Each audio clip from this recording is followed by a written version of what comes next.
அல்லாஹ் கொடுக்கிற கிஃப்ட் என்ன? யஹபு லிமன் யஷாஉ இனாசா. அல்லாஹ் சொல்கிறான், எந்த கணவன் மனைவியை நான் ரொம்ப நேசிப்பேனோ அவர்களுக்கு முதலாவது கொடுக்கிற கிஃப்ட் இருக்கே, அன்பளிப்பு இருக்கே, அது பொம்பளை புள்ளன்றான். யாருக்கு அல்லாஹ் பொம்பளை புள்ளைய கொடுக்கிறானோ அல்லாஹ் அவர் மேல ரொம்ப அன்பு வச்சிருக்கிறான்னு அர்த்தம். பிறகு ரசூலுல்லாஹி ஸல்லல்லாஹு அலைஹி வஸல்லம் சொன்னாங்க, 3 பொம்பளை பிள்ளைய பெத்தா சொர்க்கம் வாஜிபுன்னா.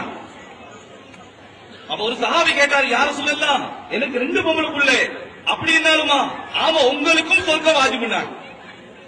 மேலான தாய்மார்களே, சகோதரர்களே, பிறகு ஹதரத் ரசூலுல்லாஹ் சொல்றாங்க, ஒரு பெண் பிள்ளையை பெற்றுவிட்டால் அல்லாஹ் ஒரு மலாயிக்காவை அனுப்புறான்.